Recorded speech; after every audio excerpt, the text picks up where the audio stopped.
hey there, children, tonight, and welcome to Bob After Dark Live. Woo! There we go. Yeah, we're at Sip Coffee House 2. Yeah. I'm your host with the most, that enjoys toast, Bob, and alongside of me, as always, is my ever wonderful, ever vampiric, ever not wearing his cape because he failed epically Forgot today. the cape today. Oh, man. The heartthrob of Bob After Dark, ladies. He's single. My friend, my brother, my producer, Count Panic himself. Oh, hey there, Count. Oh, hey, Bob. How's it going? Hey, everybody at Sip Coffee House. First and foremost, Bob, we got to thank the people at Sip. Yeah, thank you, Sip, for having Felix and Company inviting us here give today. them a round of applause, Yes, folks. Sip. Thank you, Sip. I mean, it all was inspired by the cryptid menu they have currently That going was on. why we're here, is the cryptid coffee menu. Yeah, What did you try? I got the Wendigo. If you pronounce it like that one more time, I'm punching you. It's not the Wendigo? No, that's. I'm going to let you slide on Australian, right? that one. No, it's okay. the other side of the world, sir. All right, that was close enough, though, I guess. But, there's several SIP locations throughout the region. We're here to one in Highland. Two. There's This SIP is 2. two. This is the This is second SIP one, 2, but there's yep. third and fourth one, too. I know, as but well. we're at We're two. at SIP 2 right And now. SIP 2 has the cryptid coffee menu, which Yeah. means if you're listening from the Northwest Indiana region, you should come on down and try the Loveland Frogman coffee. Yeah. You like that one. Yes. Some lavender in there. So right? I got to give a shout out to two people in the audience, right? Because we have to talk about where people come from. There's a lot of I have people two people in this audience that are here from Seattle. Seattle. So they're here to listen to Bob After Dark all the way from Seattle. Seattle. Wow. So They flew in just for this. I'm going to pretend they flew in just for this. Amazing. That's a long way to go. Well, there's a lot of familiar There's a faces lot of here. flavors. There's a lot of familiar people flavors around here today. You said flavors? Flavors of There's people. a Yeah, it's a lot of flavors of people. we have somebody with us today. Yeah. Yeah, and if you're familiar with the Bob After Dark verse, we've had him on several times. He is, well, I'll let him tell him all of his titles because he's got a lot. He's a friend of the pod, friend of me and Panic personally, a really good guy, Pete Greist. Hey. Oh, hey there, Bob. Oh, hey, man, I'll be sending you the cease and desist in the mail for taking my catchphrase. Oh, hey there, Pete. Oh, hey there, Count. Hey That's there, two Pete. cease and desist. I'll say it now, too. Dude, Oh, that's hey three there. out, all of you. Come on. By the way, Count, can you fly without your cape? I can. I got it. My arms are tired, but I got here just fine. Yes, yeah. But I'm doing great. It's great to have Pete here because Pete. I mean, if you guys don't know Pete, so much knowledge, paranormal, Northwest Indiana paranormal. The man has no bounds. I don't associate. Oh, I do associate. I get involved in the paranormal community a little bit, and Pete's one of the finest people I've ever met in the paranormal community. The guys from Paranormal Podcast are great, and then there's Pete and Jack Chavez is in the audience too. Yeah, Jack's over there. So there's some good people in the paranormal, and Pete is definitely one of them good eggs because sometimes there's not. Well, thank you, sir. Bad eggs. Appreciate that. Yeah, I didn't say you were a good egg. You're an okay egg. I'm screwing with you.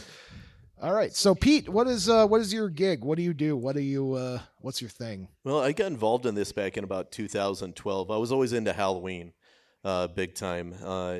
Used to host these huge Halloween parties back in the day. We missed that part. Yeah, too. we weren't friends back then. That'd be cool to attend. Totally missed out. Yeah. But it led up into kind of liking the shows, watching the shows on television, and then I went to my first public investigation of the Old Lake County Jail out in Crown Point with our friend Sandy Boyd. Yes. Back in 2012, and I was hooked after that.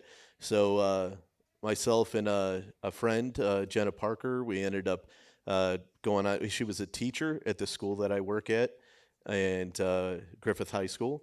And we ended up going on a couple of ghost hunts, just me and her and a couple other friends. And before long, the students were like, man, we'd really like to go with you. Yeah. So it turned into where we founded the Griffith High School Paranormal Society back in 2013. Since that time, we've gone on 147 investigations. Wow. That's a lot of investigations. Just 20 just this year Already? so far for the school year. We've already got like five to seven more before the end of the school year. This year we have 112 students That's a lot that of are students. involved in it. See, we just had the bowling team when I was in high school. I mean, we didn't even have that. I had a golf. No. I was the captain of the varsity golf team when I was in It's high kind of school, but spooky. I guess. Yeah.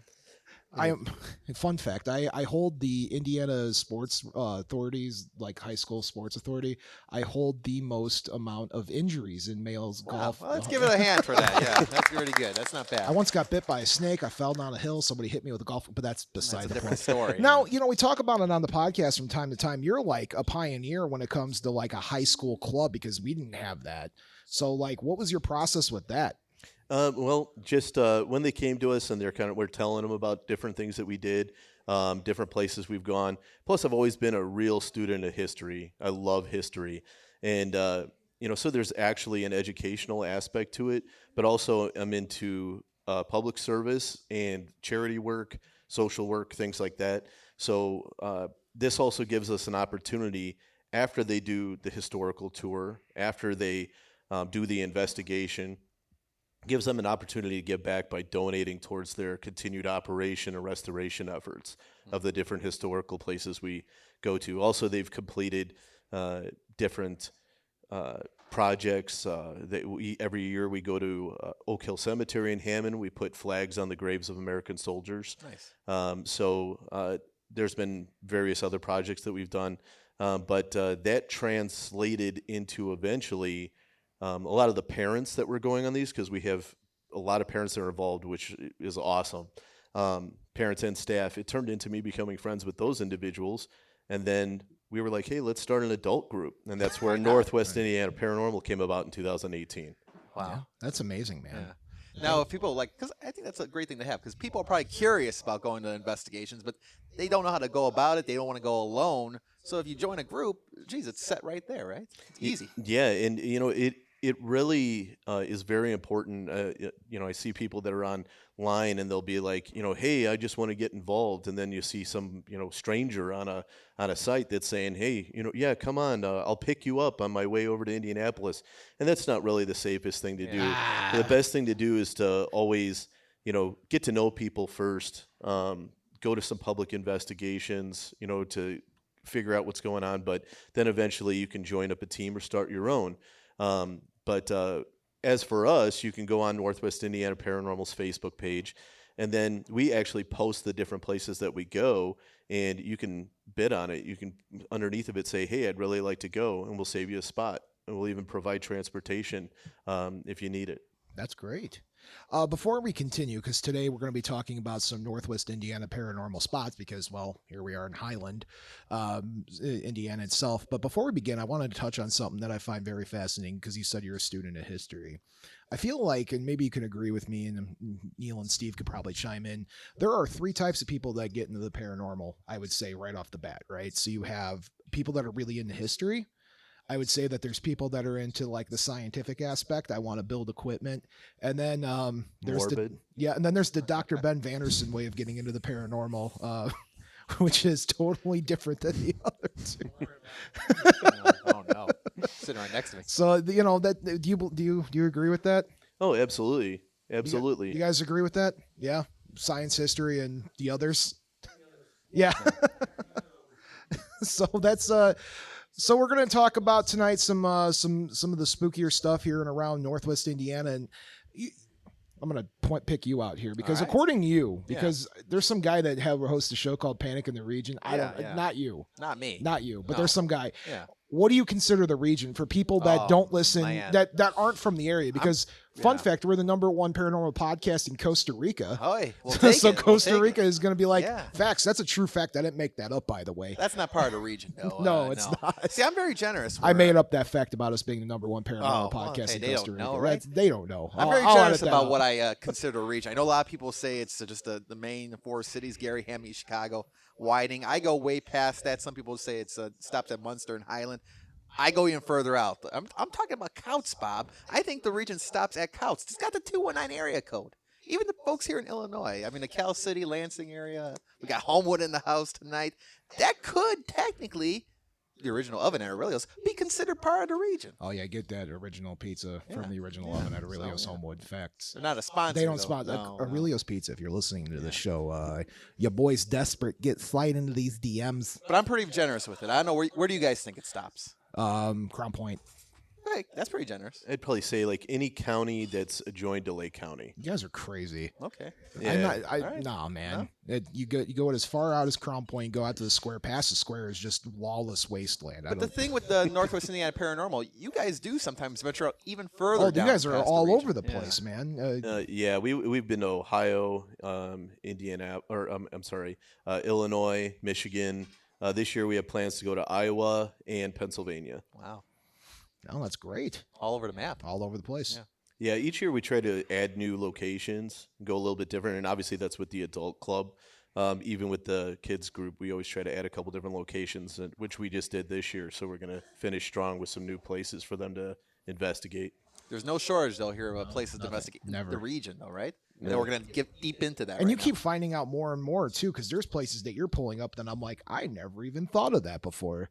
But so we'll get into that. In the world of the paranormal, right, there's a couple different routes you can study or learn or enjoy. You have your standard, like, ghost studies, which is just about ghosts. And you have people that are super into, like, the UFO world. And you have people that are cryptozoologists that really enjoy the cryptid side of things. And believe it or not, there are 2 sightings of cryptids. Well, there's more than one of one, and then there's one sighting of one that's debatable whether we don't know 100%. Maybe, yeah. So if I ask the people in the audience, do you know what a cryptid is? Do you say yes? Okay, so in case you don't know, some person's shaking their head no, and somebody listening on the podcast is going to be like, Bob, move on. Cryptids are creatures that aren't defined by science. They have weird supernatural abilities, or they're just a really odd characteristic kind of thing. So Loch Ness Monster, Mothman, Bigfoot, the Chupacabra, Mobile, Alabama leprechaun. Of course. Yeah, there's several. Yeah. So we're going to be talking a little bit about some ghosts. We're going to touch on 2 cryptid stories in Northwest Indiana, and then it's Miller time. Okay. I don't think they have that here. Not here. No, we'll finish up our coffees and go, Miller time. Pete, what do you want to talk about first? You're the star of the show, man. I'm just some jerk in a vest. Well, this location, actually. Oh. So you're saying, Pete, where we're sitting right now. The Sip Coffee House, too, has a ghost story attached to it. It really does. You're probably going to freak out the baristas that don't know that. Well, I would probably say that a lot of them are already aware of the situation with it. Sometimes they'll have glasses that are knocked over. They'll hear footsteps walking through here. This used to be a different store, and they actually had a video of a subject walking from the back and then coming through here and walking through the wall. Just a blur that came through here, but there's some history behind the location, and that's why. This actually was built in 1907. Next door, if all of you that are in here, when you walk out the door, if you haven't before, look up at the building. And you will see a house actually protruding from the top, from the roof. That was the Coy house that was also built in 1907. They lived in the house, and they operated a grocery store in here. Actually, when you walk back here, you can see where the floor is different because they used to have the butcher was back here. So the case actually rotted out the floor over here, and it started to come through. But the story is that in the house, back in the 1950s, 1940s, they had a little boy, and he accidentally died upstairs in one of the rooms. After that, the story kind of changed a whole bunch of different times where it happened, like earlier and then later. We actually, with my paranormal society with the high school, we did a number of investigations here, 3. 2 in 2019 and 1 in 2021. In 2019, 3 of our students, Bella and Kaylee and Callie, were downstairs, and they actually found a name on the wall that said Ronnie. It was written in kids' handwriting with some tic-tac-toes on the wall, and it was all at about a children's height on the wall. And we're like, oh, wow, that might have something to do with the story. Well, 2 years later, when we were going to come back here, we spoke to the former owner of the location that was here, and she actually was aware of the boy that had passed away. It was actually a friend of hers, family member, and his name was Ronnie. So it just kind of put a lot of credence to the story about the ghost that haunts this building. What kind of evidence did you pick up when you were here? We have a lot of, if you believe in SLS cameras, structured light sensor cameras. Let's pretend nobody here knows what you're talking No, about. does anybody know what an SLS camera is? Okay, some of you. What it is it actually utilizes a Kinect device from a Xbox, and instead of it pointing at you, it points outward. So what it does is it searches for humanoid shapes, and then it'll map it on a screen looking like a stick figure. Okay, and these figures will move around. Sometimes you can get them to wave at you, things like that. So we see a lot of those figures downstairs in the basement. We have a spirit box that we use to communicate with sweeping radio stations. We get a lot of responses downstairs with that. And then back in the back of the basement downstairs, we actually have where people have felt being touched on the arm. Usually it's on the legs, like they think that it's like a little kid that's running around.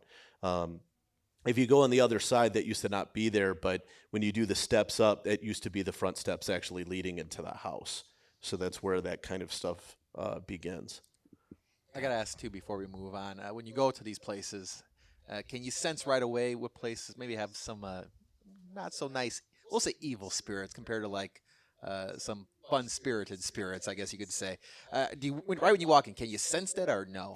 I mean, there's some locations, and I'm sure you guys have been to them too, where you kind of walk in and it just feels heavy.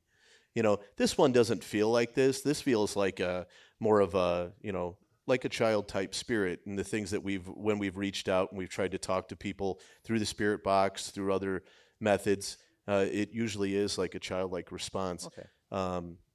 But yeah, it's not anything that seems like it's, diabolical or anything like that in here. That's a good thing. That's a great word, by the way. Yeah, thank you for sharing that. The word diabolical. I don't feel like I'm trying to bring it back. I feel like that word's not used enough, and so that's my new word, diabolical. There you have it. It went out after the '60s Batman, so I'm trying to bring it back. Holy Bob after dark. Pow, wham. So, Panic, I'm actually going to pass it off to you. Sure. Because that guy that did Panic in the Region, not the same. No relation. No relation. No relation. No. He had me on a show Halloween before last, and apparently there is a Sasquatch sighting in Hammond, Indiana. Can you? Yeah, so there was word. We got word back from a person that one time in 1977, they saw a Sasquatch walking around the Hessville neighborhood of Hammond, Indiana. Now, listen, it's been a long time since that Bigfoot was spotted back in 1977. And the person might have had a few drinks, so to speak, when they saw the Sasquatch. But we went to looking for it a few years back, and we didn't really find it. But we had a good time, and I don't know if there's really much based off of that compared to Mothman sightings around here. But for that one time in Hammond, Indiana, in 1977, there was a Bigfoot sighting. What woods were we in doing the investigation? Jeez, we were in Oxbow Park there. Yeah. So neither one of us died, by the way. Fun fact, so that's good. Yeah. No Bigfoot sighting. No Bigfoot sightings, which is a bummer. But in the same sense, in Hammond, Indiana, too, as well, which we kind of know about. I don't know if it's on your list there, Pete.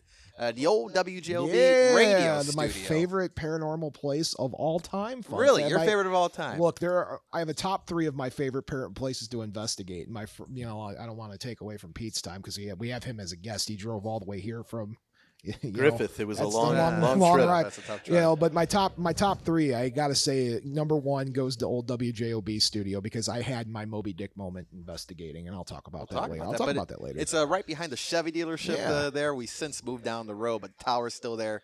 We of course have that place still for we still have it. But we did an investigation there. It was all filmed for Panic in the Region, and man, oh man. The activity we had there that night, Pete. Great. What year was that built and functioning? Do you know offhand? The 50s, I believe that came. Because the original one was the old downtown. Hammond, that was the Gene Shepard was on that one, correct? Yeah. 1 year in 1940s. But we'll hold that claim to fame forever, baby. We'll keep it. We'll keep it. But Pete, you want to talk about the old WJLB radio studio? Well, when we went in there, like at first we kind of just spread out. We kind of walked around. Like Scooby-Doo, we split up. Yeah, we split up. That always goes well when you split up. But it turned into a door closing by itself behind us when we were doing a spirit box session. And that was actually caught on tape. We That actually was- have a video of that. Yeah. Our camera guy is here from that night, Mike Ramone. Yeah, there. Yeah, that was wild because I was in the middle of the thing and I started hearing a commotion. I'm like, I'm just gonna keep doing my job here. Oh yeah, And because those doors are heavy. yeah. They're soundproof doors, guys. Imagine you're in a radio studio and that thing just closed. I think Mike turned, different cheeks got red there probably and a little bit of scare there, but. Yeah, and then there was your incident, which I'll just let you tell that story because that was phenomenal. That night we had two things that happened to me. I was on the SLS camera just pointing down the hallway and I see the figure pop up. Nobody's there. And if you look at the SLS camera, you see like it's a stick figure with dots, right? And it's makes the person. And the idea is if you shoot it and nobody's there, it picks up on something. And I picked up on this thing and it was standing at the end of the hall and it was doing this. It was wrapping its hand around its other hand, just doing this motion. I'm staring at it. I get panic over to look at it. I'm like, what do you think that is? And I think you were like, looks like it's raveling wire, like coiling, microphone cord or something. That was wild. And then my Moby Dick moment, we always talk in the paranormal world, you have, what I call a Moby Dick moment is that you investigate forever and you try to find that one piece of concrete evidence you can't explain, right? And some investigators go their entire lives looking for it. Some never find it. Some get it right off the bat, whatever. I got very lucky.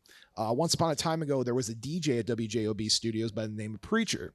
And unfortunately, Preacher's no longer with us physically. But I'll tell you what, I think he's still kicking around that studio. So, yeah. I was walking around with your obelisk, which, can you talk a little bit about what that is? Well, an obelisk, what it does is it pretty much will, in layman's terms, it'll grab words out of the air and put those words on a box. Okay. And it's using all the different things that it's sensing around it to pick a word from the dictionary that's inside of the box. So that's the best way to describe it in layman's terms. But they put these words that'll pop up on the screen and you could be asking questions and then a word will just pop up on the screen and sometimes it's a correct answer to what you were saying. I didn't even ask it a question. I turned it on because I sometimes I have so I'm not a medium, I'm a double extra large. Thanks Joe Diamond for that joke. So I sometimes I gotta go do my own thing. Go by yourself, Bob. So I wandered off. And I don't, in those old like Fleischer cartoons of like somebody character like jumping out of their shoes and then their socks and it's just like elevated off the ground. I kid you not. If you can imagine my happy self just jumping up in the air and everything below me is gone. So my pants, my socks, my shoes, and it's just hovering in air. I work, Preacher's office is kept the exact same as the day he passed. His last cigarette pack is still sitting on his desk. It's a great memorial. It's beautiful. I go by his door and I kid you not, the word Preacher pops up on the screen. I didn't ask it anything. I wasn't saying hi to anybody. They heard me yelp. I legitimately yelped. And I'll tell you, I don't get excited on investigations because I don't want to be that overzealous believer where it's like every knock on the door, every creak in the wood is a ghost, right? Man, that was my moment. I caught it and you guys came over and you're like, well, look at that. And that wasn't my first time using that piece of equipment either. I've never seen it use the word Preacher before. Never. And we did it and it popped up and that was my moment. And that's why WJOB Studios is like my favorite haunted location of all time. And it's strange because, Pete, as you know, probably you go to some of these places and there's really nothing going on, which is fine. You can't have humdingers every night, I guess, but is that we'll bring that word back too. Humdinger and diabolical. It's a hoot and a half we had over there, but 23 skidoo.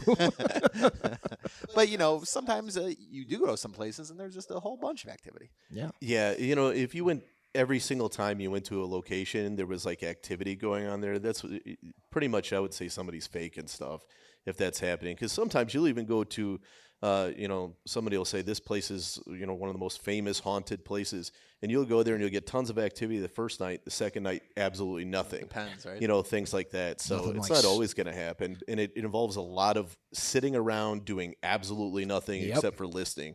People think that they watch these shows and that all of a sudden they're just getting all this activity over and over and over again for the entire hour that they're there. No, they're there for like 10 hours, and that activity was spread out amongst that 10 hours, and they were probably sitting in a room for 4 hours waiting for that good EVP after they did it. Yeah, they tried it 7 times, Well, hey, now we got that, but there's still plenty more. Pete, yeah, again, now, what should we hit next? The other one I wanted to talk about, because people never think it's haunted because it's just you blink and you miss it, is the tiny red schoolhouse. Yeah, right there in Hessville. Over on Kennedy Avenue. Yeah. Over in Hammond. If you guys are familiar with that, it was originally the Joseph Hess School, and it was built in 1869. And its original location was over by the Burger King over at 169th and Kennedy, kind of like where the bank is that's right next to it. It was up there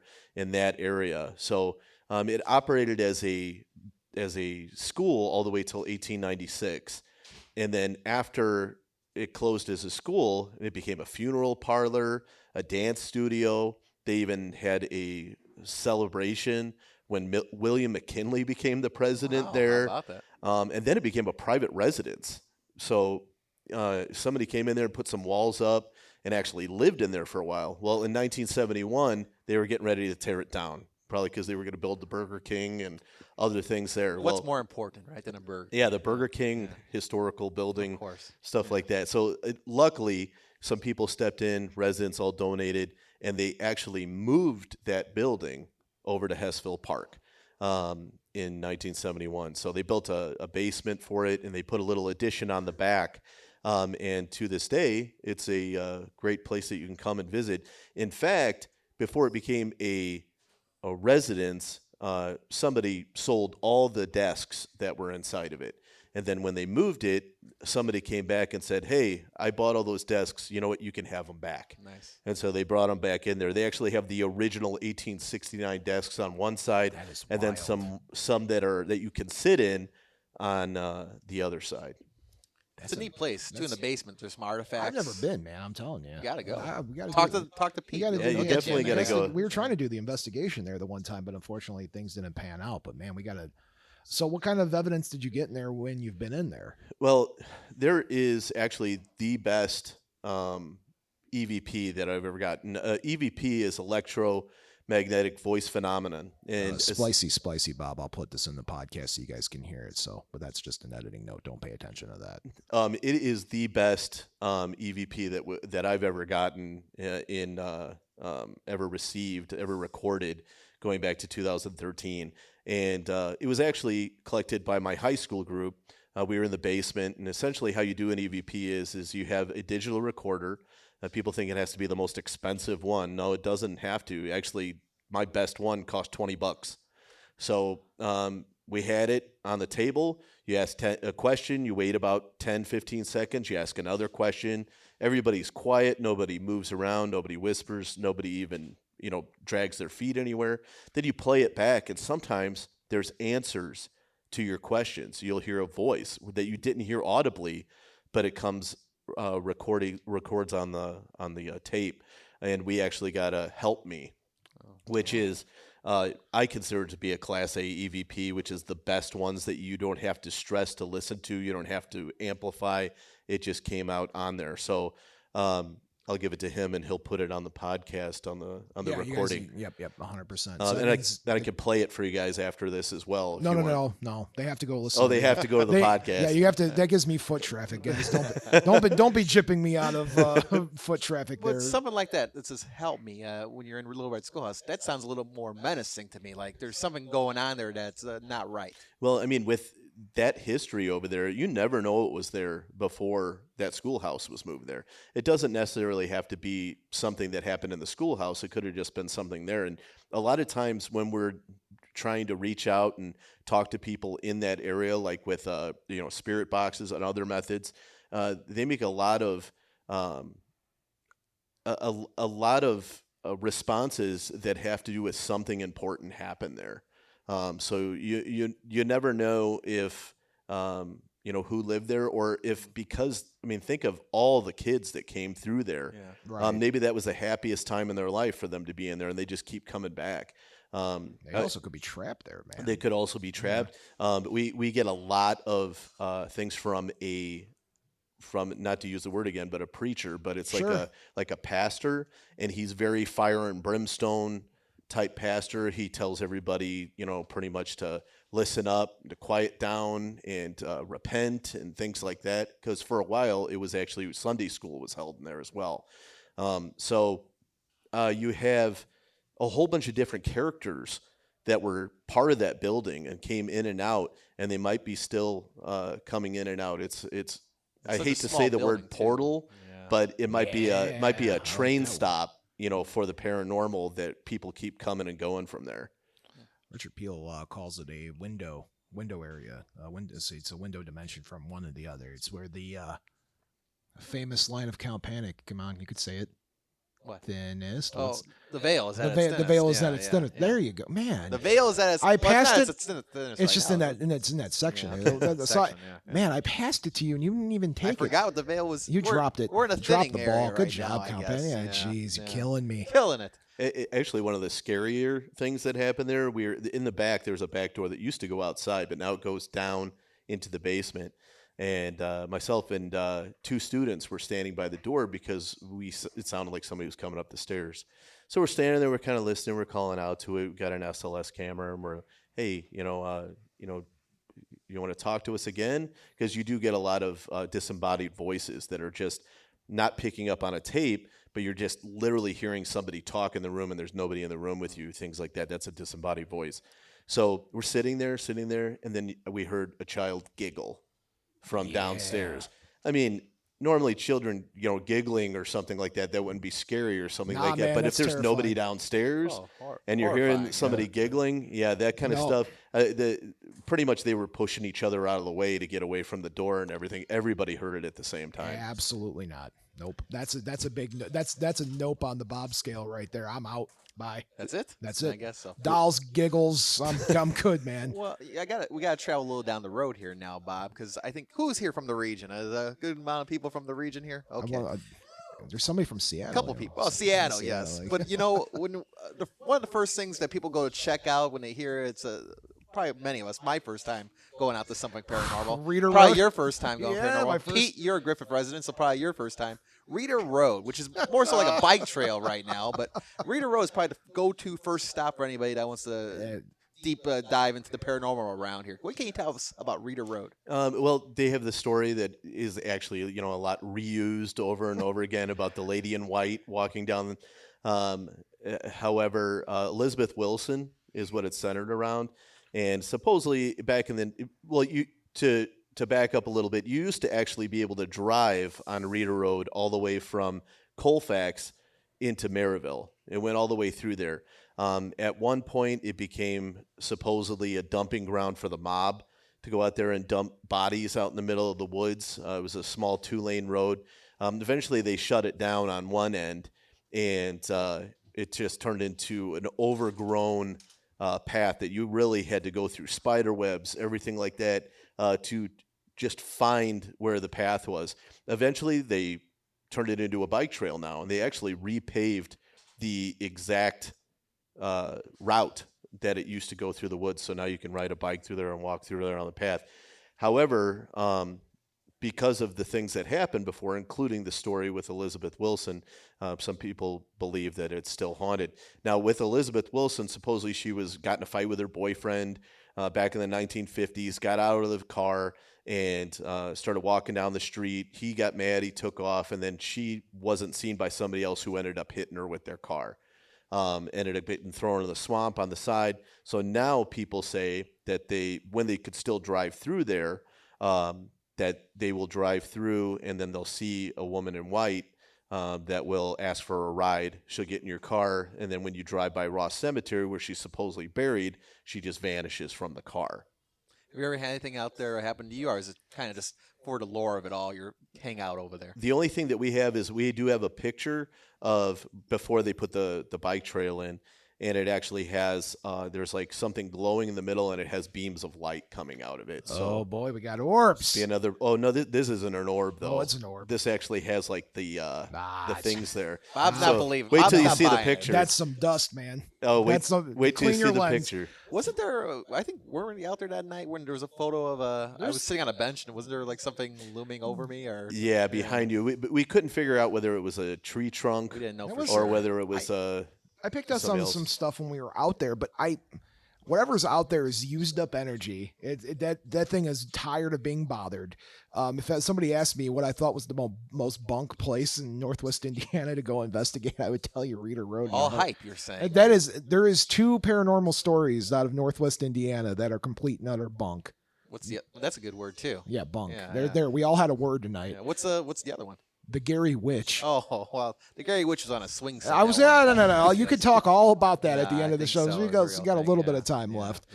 Yeah. So I wanted to talk one more thing here, and then we're going to go do one more paranormal place, and then we have the Gary Witch story. How about that? So the one I wanted to talk about tonight, I don't know if you guys are familiar with the Mothman story. Are you guys all familiar with Mothman in the Room? If you don't, you guys are missing out. There's 2 episodes of Bob After Dark. You could go listen to that wherever you listen to podcasts. That give me that traffic. And there's some brilliant documentaries in search of the Lake Michigan Mothman. There happens to be a very cute boy on that got interviewed. There's actually 2 of us in the room that are cute that have been involved with that documentary, but you get the idea. So the Mothman story, my favorite. Was it you? Well, yeah, me and okay. Jack. All right. We were both involved with that documentary. But anyway, I digress. You should go watch it because it's really cool. So the Mothman's this cryptid, glowing red eyes, flying around, creature. Really cool. He's probably my favorite paranormal story of all time. That and the Loveland Frog. But I'm not talking about that here. You can go listen to that on Bob After Dark. Anyway, so Mothman sightings typically out in the Appalachia area, specifically right around West Virginia.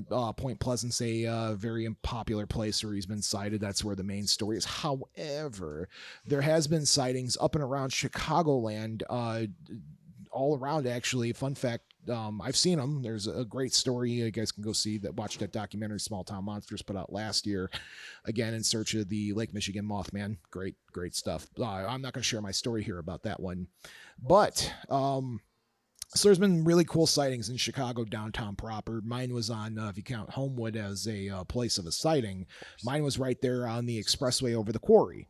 So that's where I seen them. However, if you go on Google, there is a interactive Mothman map that people have created, and if you spotted Mothman in your neck of the woods, you ping it on the map and you move on. Now there's 2 in Northwest Indiana, one of which I know of because I was the one that pinged the map because I've seen them twice, and the other one was over the Lost Marsh Golf Course right over there on Calumet Avenue and whatever that nonsense street's called right there. But there was one sighting up and around there, which I find interesting because of the BP oil refineries right there. So I truly believe that it's drawing a bunch of energy there. But mine was seen right over Lake Michigan there on Wahala Beach, believe it or not, too. So that's right there. Yeah, right there. So I mean, that's Northwest Indiana. You would think that there's not too much going on here, but we have 2 Mothman sightings if you count, that spot on 80 over the rock quarry and right over there on the Lost Marsh Golf Course. Pretty cool. Yep. Yeah.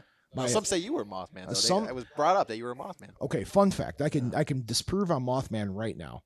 Okay. So one time I'm speaking at a convention with Dr. Ben Vanderson over there, and we get out of our little conversation at the convention, and we're up in Rosemont, and we hear rumblings of people being like, "Oh, did you hear about the Mothman sighting?" I'm like, "Pfft." Moving on now because we've been.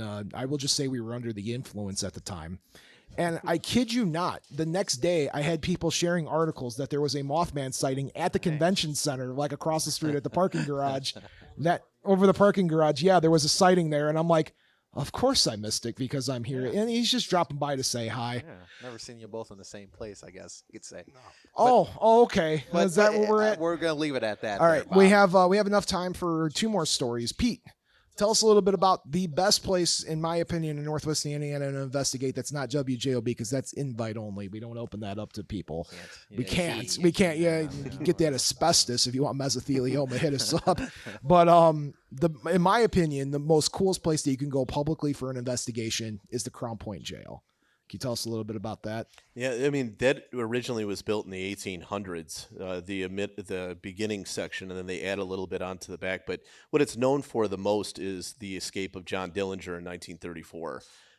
He does not haunt that place, by the way. Yeah. Can we confirm that, though? Everybody always thinks they're going to talk to John Dillinger in there, and I've never heard of somebody making contact with John Dillinger in there. Well, yeah. I mean, there was a lot of other characters that were in there, and they actually have found like graffiti on the walls, carvings on the walls from these individuals. Sandy is a wealth of knowledge. Yes. Sandy Boyd that runs it. She's the Great president job of the foundation. everything too. Oh, they've done so much restoration in there. But it's definitely one of those places where every aspect of the building, there's a story. There's a story downstairs in the trustees area where somebody drowned all of their children and they were in one of the cells.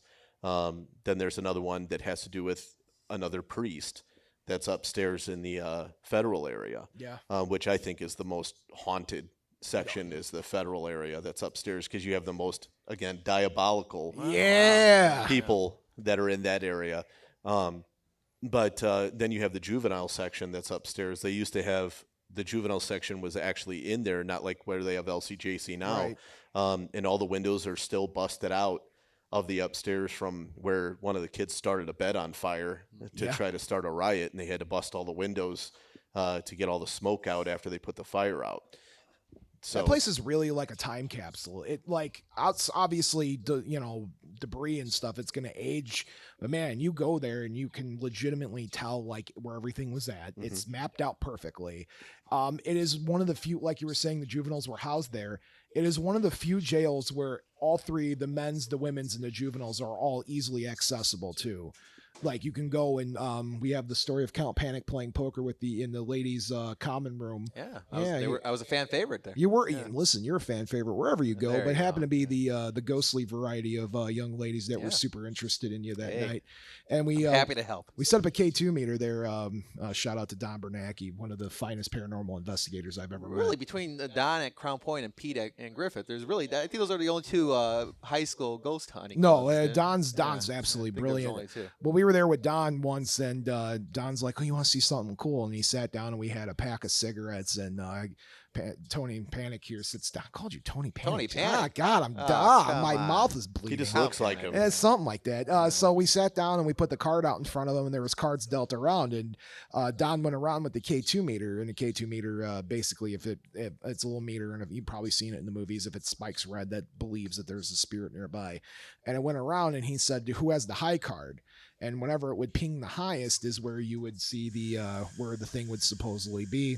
And I will tell you that out of the 5 times we did it, they got it 4 right. And I was blown away by that. We left them the cigarettes as a thank you. That was really cool. It's impressive. And then the juvenile area, we had that bed move. Me and Steve were up there. Steve not here with us right now. He's out in Philadelphia being a professional wrestler, I guess. Not I guess, he knows. He was up there and he's doing a little parapsychology. He's trying to invoke something. So he's up there. He's like, "Why don't you guys prove to me that you could do something? I bet you don't even have it in you to do something." And I kid you not, the big steel bunk bed just shifted an inch and you heard it. And he was like, "All right, you proved me wrong." But that place, every place you can go in that jail has like a piece of history involved. So like even if you're not into the paranormal, I recommend you take like the historical tour of the Crown Point jail because it is so cool. Absolutely. You can actually go to John Dillinger's cell where he was at, and you can go stand in that cell, and then you can follow his route that he took to run out of the building, run around to the back. And then you can go a couple doors down, and you can see the lion's heads on the wall where the car actually drove out. There's filming locations there, too, for Public Enemy, the John Dillinger movie. Yes. There's actually filming locations at the jail you can go see, too, which is really cool. They made like a fake jail there, too, didn't they? Yeah. They put some fake doors on there that they can move. So, folks, we're just about out of time, but Count Panic here has one more paranormal story he wants to tell us about, and it happens to be the most ridiculous thing I've ever heard of in my entire life. And this thing and me have a grueling, diabolical, angry, vengeful rivalry together. Well, I'm just saying, there was for like a few years ago, there was a video posted online. You might be able to still find it online, but it was I hope not. In Gary, Indiana, there was a abandoned park with swing set, and a witch was swinging on the swing set there with the typical witch hat and the black cloak. And now you don't believe me, but it's clear as day on the video. There's a witch swinging on the swing set. You know, why don't you believe it? Well, I mean, I believe it. I've seen the video. You've seen the video. Then how can you not believe it after seeing the video? Fun fact: witches don't wear cloaks and pointy hats. A lot of times they wear like those gothy tall boots, New Rocks, and those are new age, of course, things like that. But the old school witches had the hat. Pete, you believe me here, right? Did she have a green face too? You couldn't see the face. No, That's it the was problem. A long nose with like a wart on the end of it. There was a broom that she rode off on. But, Now, I will let you plug your stuff. Pete, where can people find you at? Where can people find out more about Northwest Indiana Paranormal at? We are on Facebook and Instagram. So again, all you got to do is just request to join the page. And then even if you're not interested in going on any sort of trips, you can still look at all the different albums. We have 73 albums in total from what we've done since 2018. So you can check those out. Upcoming, we're going to be going to Middle Point School over in Ohio, Stark Saloon in Indiana, Ashmore Estates in Illinois, and Randolph County Asylum in Indiana. We're going to be doing that pretty soon here. We also help out with Wickedly Whiting last year, and we've already been asked to do it again this year. Nice. Library tour was a fantastic. Last year we raised $700 for the library, for the historic library in Whiting. So we're always looking for cleanup projects to do at historical locations. If you're into that type of stuff and you want to help out, that's another reason to join the page. But by all means, we just like to hang out with each other. It's a fun group. It's all ages. Some people bring their kids, and then you get to know some really good friends. A lot of my best friends I've met have been through that club. Yeah. And you got merch here today, too. You got merch available here. Stop by and visit Pete. Plus, we're completely nonprofit. So not for profit, I should say. So that's great. Anything that we do, we don't make any money off of it. If we say, hey, we're going to Ashmore Estates and it's $40 a person, I'm paying $40 as well. So everybody's paying the exact same amount whenever we go somewhere. Pete, did you have a good time today? I did have a great time with you, as always with you guys. Your check's in the mail for making me say that. What's up? Oh, we got John. Oh my God, we have. So, by the way, folks, before we cut it, there is a legend here in the Sip Coffee House tonight. Fun fact: Bob After Dark is also a radio show. You guys can listen to it every Tuesday night on WJOB. 9 p.m. Give or take. If sports are sometimes, but yeah. I have only missed this man twice, but he calls in every week, and it never fails. I need to give you guys a quick round of applause for John Panic, because he never misses an episode.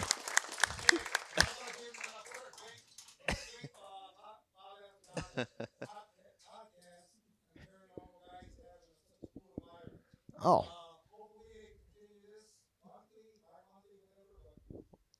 Booking us. Book it. Thanks, John. Yeah. Oh, John, yeah, you're very sweet. John never mixes, and he always comes up with the most lovely questions too, because I'm not thinking about it, and then he catches me off guard. You guys could all call in and be like John whenever we're live, 219-845-1100. Please call and ask questions. I know Mark in the audience, he's called in a couple times too. Yeah. All right, but Pete, thank you for coming and sharing your wealth of knowledge. That's very sweet of you, and as always, you're always welcome on the show. We appreciate you. I appreciate you having me. Listen, I always claim that there's one paranormal group I'm a happy member of, and that's Northwest Indiana Paranormal. I've done investigations with others, but your group has always been very welcome and open to me, and I always appreciated that. Yeah, you're always welcome to come along and count as well. Thank you, because there is a right way to go about investigating too. No, there's three ways of going about it. Because don't forget, there's another way of going about it. It's not the wrong way; it's just the Ben way. Yeah, I mean, you do it the proper way. Let's just say. So it's by the book. So you just don't drink and yell at ghosts and hope for them. Don't do that. No breaking and entering, nothing like that. So, and thank you all for being out here tonight too, as well. Round of applause to you guys. You guys are all fantastic. So the last thing, again, I got to thank Sip Coffee House too for making this possible. I put this together because they had a cryptid coffee menu, and I was like, that makes sense. Thanks, Brienne, for the heads up on that. If you guys are interested in the podcast, we're every week-ish. You can find us wherever you listen to the podcast at Bob After Dark. I'm on all the social medias at Bob After Dark. I have a TV.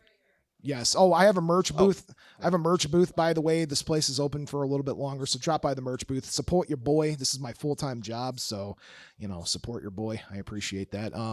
And cool news, I have a TV show hopefully coming out soon, so you guys can check that out when it comes out, Spirits and Spirits. More news on that as it progresses, so that's really cool. All right, Bob. Thank you all for coming.